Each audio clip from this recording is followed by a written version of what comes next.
From the city of angels, arising from the depths of the West Coast to disseminate intellectual anarchy, you are listening to the James Salazar Media Podcast, where you get your weekly dose of pop culture, politics, and futurism. So hold on to your hats and glasses, because this is the wildest ride in the wilderness. Engage. Ask not what your country can do for you. Ask what you can do.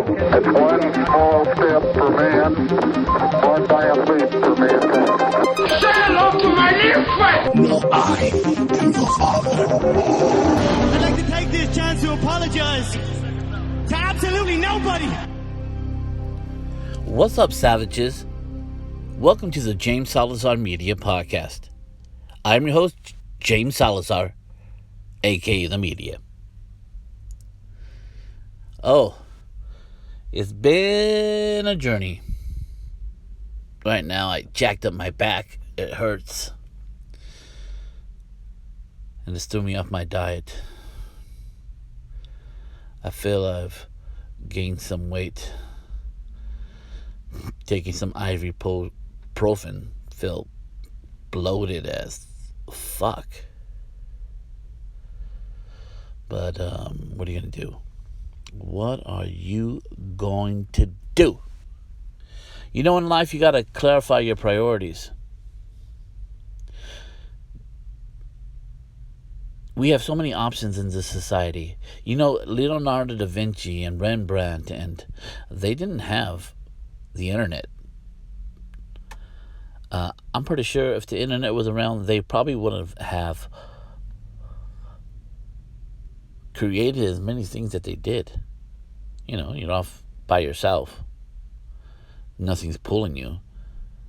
But we have so many things to watch and things to see and to be a part of.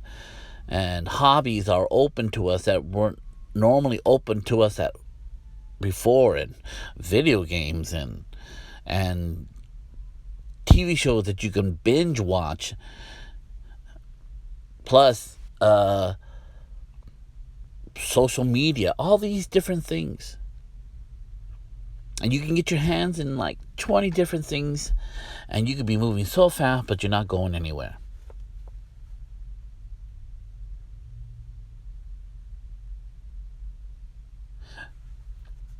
And if that is you, if you aren't spread too thin and you're not making any momentum forward, then you need to clarify your priorities. You need to sit down, write out what's really important to you. What's really going to edify and add to your life.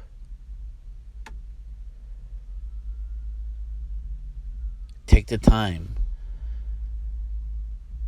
Because the fact of the matter is this. The fewer things you have, the greater excellence you can put to the things that are important. That is undeniable. You can't tell me that if you have 10 things, that they won't be as good as the 3 things you focused on. That the quality would be higher. And society, and with your life and your career and your family, quality matters. Not quantity. So if you're not making any momentum forward, you need to sit down once again and clarify what is important to you. What can you let go? And what do you really need to focus on so you can start making gains? I constantly have to do this. I just get wrapped up into things, and I fall back into things if I'm not vigilant, and no one's above it.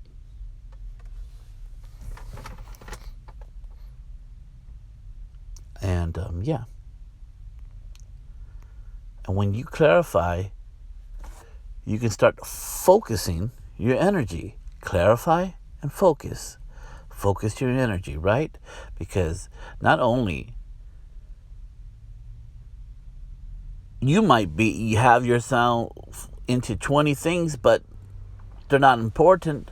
Only like 3 or 4 things are important, but because you're doing those other things that are not important, the energy that you give to the things that are important get diminished. So you need to focus your energy once you clarify your priorities. So I'm going to leave you with that, with a little life coaching lesson for today. Donald Trump, the big day. So the Democrats have put all their time and energy into proving collusion and obstruction of justice. And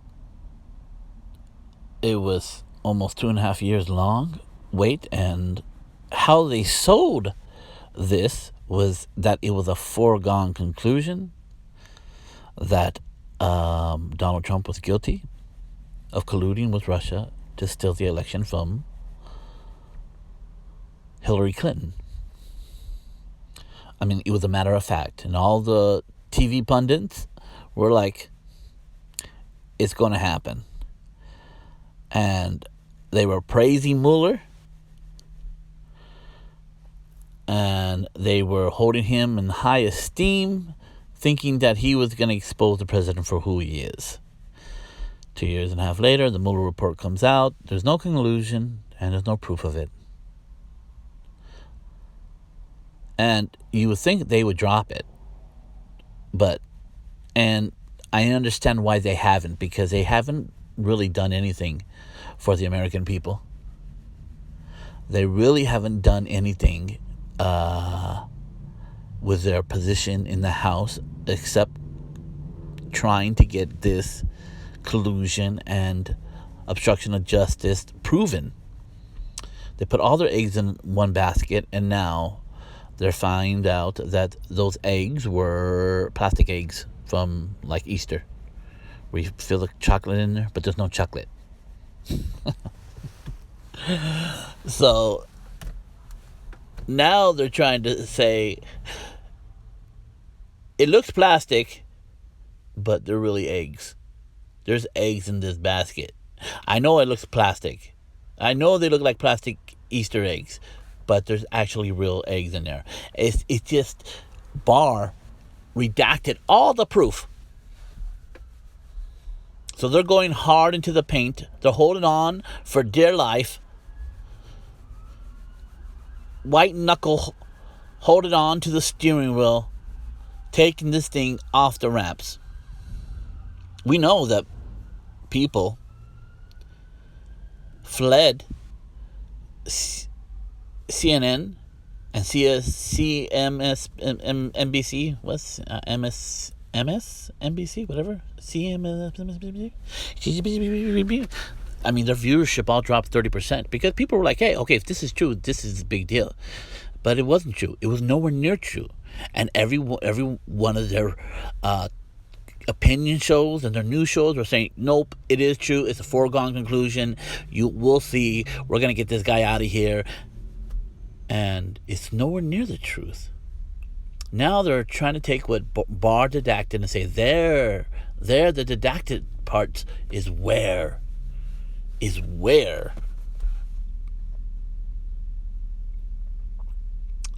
there's proof, which would mean that Mueller's memo, he lied about it. You would have to say, well, because I know where Barr's gonna redact,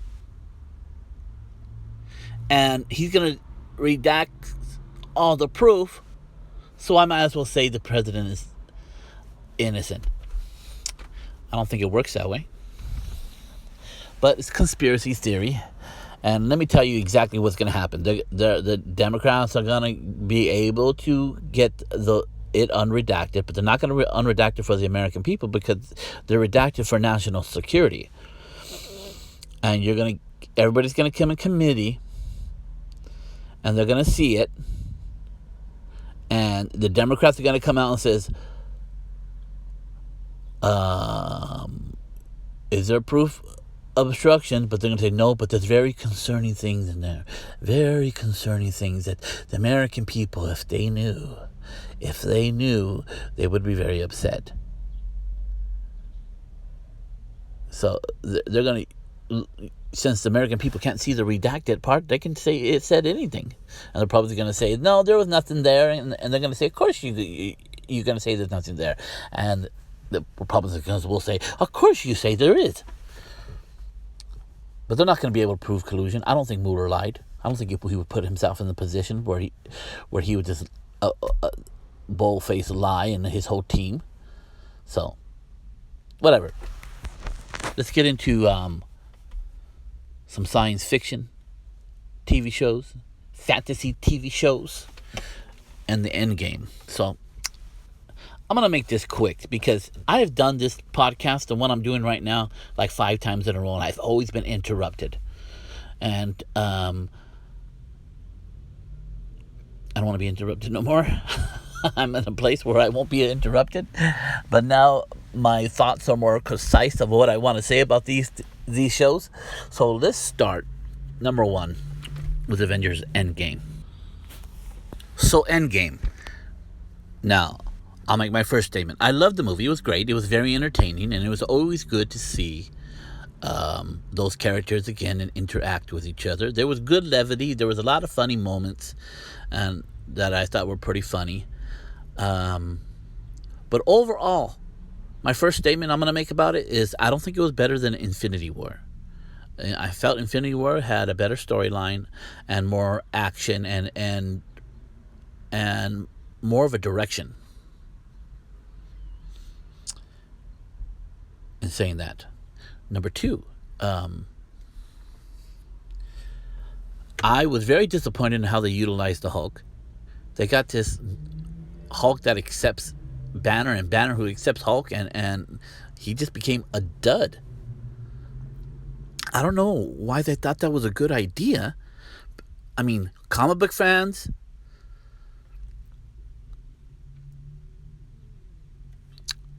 just regular old fans want to see the Hulk smash. And I understand that the Hulk needed to, spoiler in 1, 2, 3, Hulk needed to, was the only one strong enough to use the Infinity Gauntlet to snap everybody back. But he can still do that, still be this thoughtful Hulk, and then get mad and start breaking shit up, right? I don't know why we have to state. I thought, another spoiler in 1, 2, 3, when Black Widow died, that was going to get him enraged, and we're going to see the Hulk who can challenge Thanos.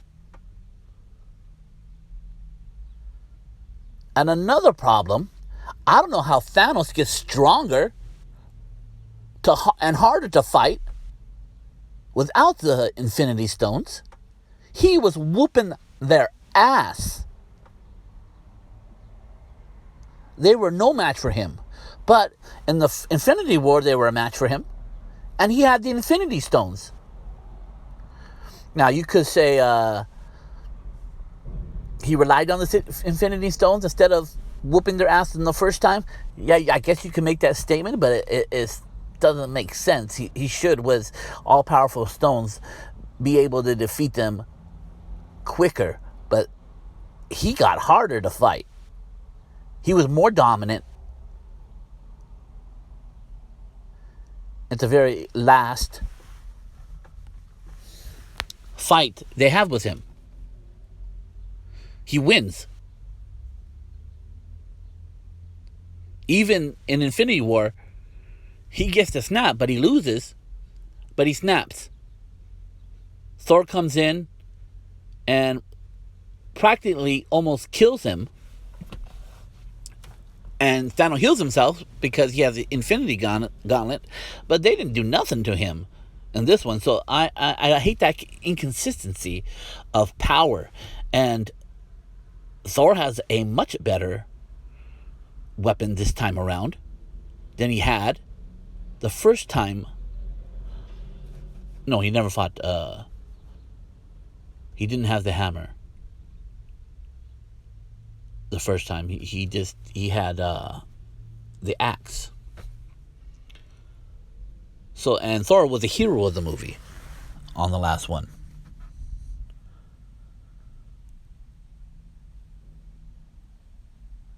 but not really because Thanos snapped. So that inconsistency, it's just annoying. And I know there's an overweight Thor, but and then the part I did like, I found amusing and it was exciting, but inconsistent, is Captain America, who's not an alien being, was made with, you know, the aliens in the world of the Marvel are like almost like Kryptonian, not quite because Superman's stronger than everybody. What do you call it? Is almost they're made from a thicker, more dense material than humans are made out of. I don't know how Captain America starts whooping.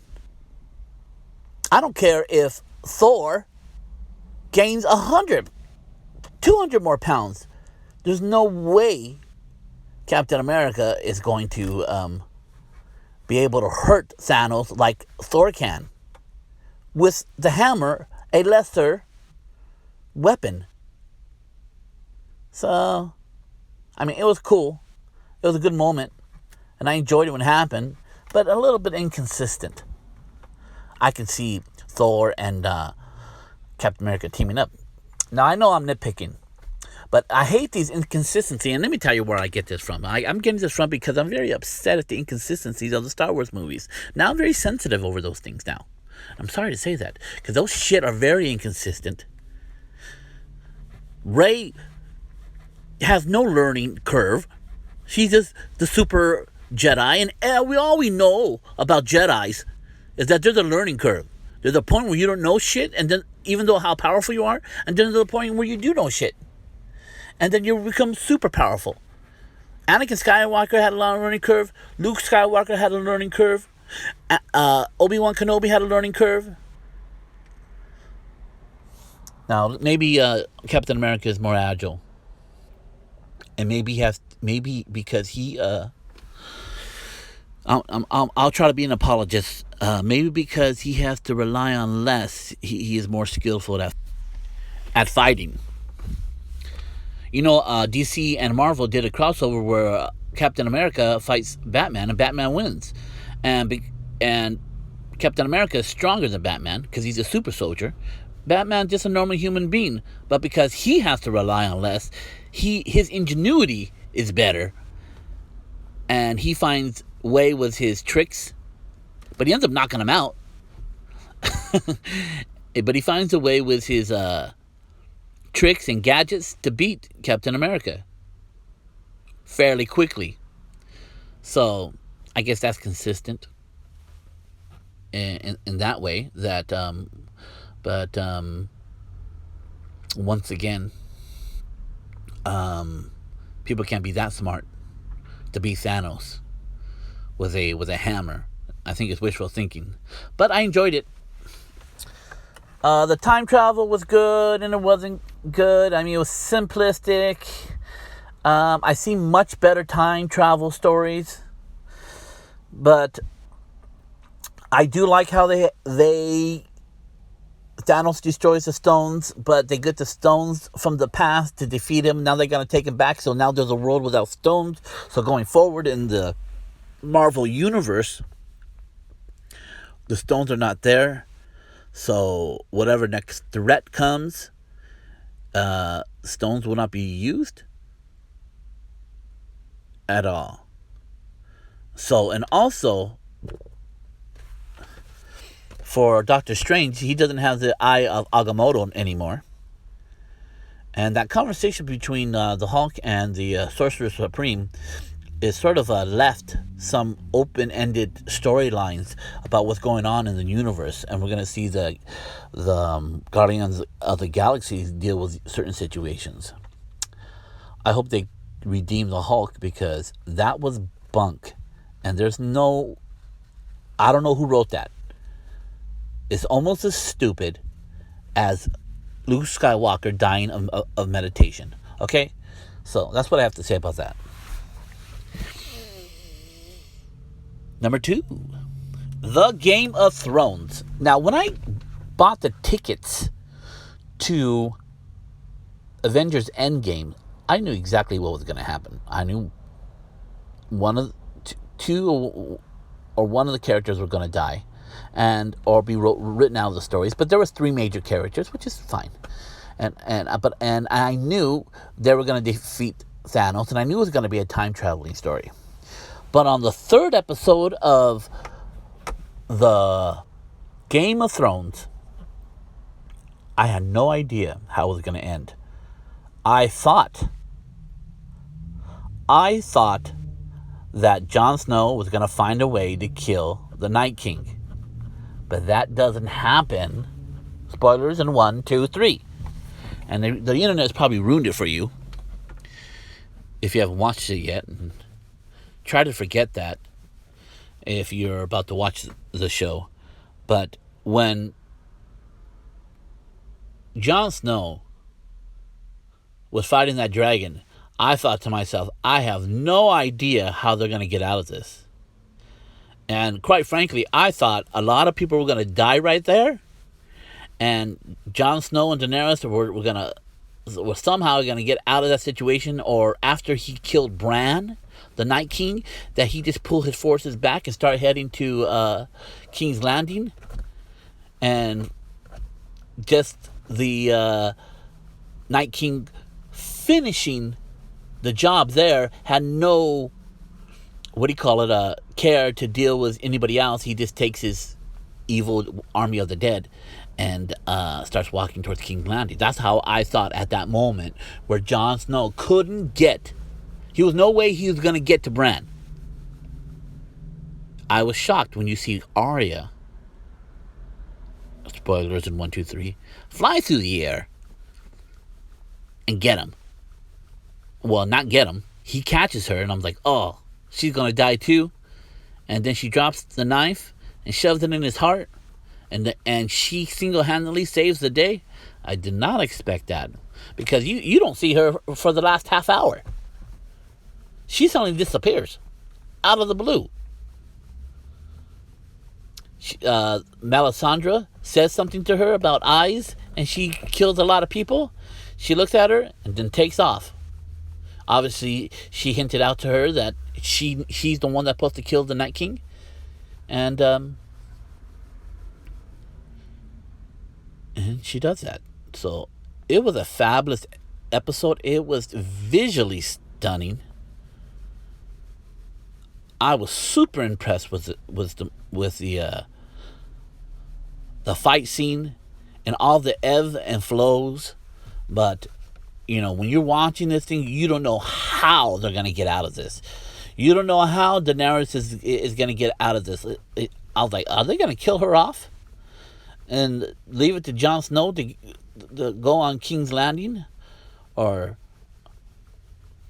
I was going through all these different emotions of how they're going to do it and how the fight was going, and it was not going in their way. Every time they made a step forward, they took 2 steps back, and I was like, how are they going to do it? And they shocked me.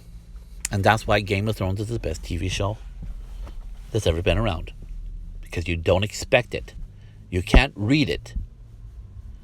And that says a lot for TV shows, because I've watched thousands of TV shows in my lifetime, and I mostly know what's going to happen. I'm rarely surprised. But to have a show like Game of Thrones, who constantly surprises you, constantly, leave it up to the writer of the books, George R. Martin. He's a spectacular writer. And I didn't expect that. And that's what makes that show great. Now, we see in the 4th episode, and this is my prediction. Now, this is what I hope will happen. And this is what I hope will happen. We see Daenerys feeling all alone. And we see people might betray her. And I think we're seeing how her reaction, I think her craziness is genetic from her father. And I think she's gonna go mad, and they're gonna have to get rid of her. That's my personal opinion. No, that's not what I think is gonna happen. That's what I hope was happen. That would be great writing. That she goes crazy. She becomes like her father. When she feels people are turning her back on her, and she feels she can't trust Jon Snow or Tyrion Lannister, Littlefinger, whatever. Not Littlefinger. All those people who are supposedly for her are now turning her back because of Jon Snow's lineage. So shit's gonna go down. All right, that's all you need to know. Shit's going to go down. So I give that a 5 potatoes. I give Endgame 3.5 potatoes. I give Infinity War 4 potatoes. Now Star Trek Discovery, the season and how it ended, gets a 4.5 potatoes. It was great. Now, I'm not going to spoil this one because I want people to watch it. Because a billion people saw Game of Thrones. A billion people saw Infinity War. Very few people have seen the new Star Trek. Now, a lot of people don't like the new Star Trek Discovery because it messes with the canon. And I've always been loose about the canon since J.J. Abrams screwed it up in the first place. And destroys Vulcan. And which we know is not in the timeline concerning the movies. So they were sort of implying stuff that we didn't know, that wasn't in the canon. And we were wondering, like, how come Spock has never talked about this? How come we never heard about Discovery? How come we never heard about this technology? And at the very end of it all, in the season 2, they correct the canon. So they get 5 potatoes for doing that. So I suggest you watch it. Get the CBS app and watch first and second season and get ready for the third season where they can write the canon now. It's going to start with new stories, maybe new aliens, definitely dealing with old aliens and that old Federation. Probably hear the ramifications of the Voyager mission to the ground broken by Jean-Luc Picard. And you never know. It can open wide up. So I'm excited about that. Hey, we're going to be opening up our group coaching matrix in a couple of months here. You're going to hear me talk a lot more about it. It's a place where we celebrate your individuality, but we come together collectively, moving towards all of our success. And group coaching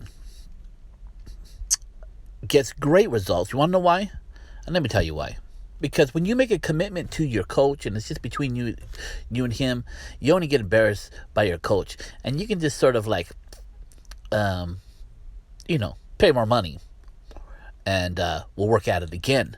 But when you're in a group and you make a commitment to yourself and you make a commitment to the coach and you make a commitment to the people inside the group matrix, the peer pressure makes you follow through. You won't give yourself outs. You won't give yourself excuses. You're going to have to be somebody of their word. And if you're someone who doesn't follow their word, this is a great way, an excellent way to be accountable for your words. You're going to find out that a week comes quickly. And how far have you gotten? Have you done the things that we all agreed upon equal success for you? So that's going to be opening up. I'll give you more information about that. There's only going to be 6 coaching sessions with 8 people inside. These people you're going to get to know intimately. You're going to share each other's triumphs and your failures, your disappointments and your struggles. and your aspirations, and we're all going to encourage each other to go forward, to boldly go where you haven't gone before, right? Hey, you can follow me on Instagram, Twitter, Facebook. The podcast gets posted on YouTube, so follow me on YouTube as well. Just type in James Salazar Media. I should come up. And my friends, if you have any questions, any comments, any agreements, disagreements about anything I said today, just put it in the email at jamessalazarmedia@gmail.com. Or you can just post it on my social media, and I'll try to address it from there, especially Twitter and Facebook. And yeah, we're going to get into a lot of futurism next week. Stay tuned to that. There's going to be a conference, and we're going to about AI, and there's some amazing advancements just in the last month towards biological and the mechanical coming together. So stay tuned for the next James Salazar Media podcast. If you follow me on Instagram, I'll be posting some quotes that are already amazing, and from these giants in the field of futurism. So my friends, if you find yourself on your knees because of the storms of life, stand tall, raise your head up high, and look at that storm and say what my sensei Jack Burton always says: give me your best shot. Strike the music.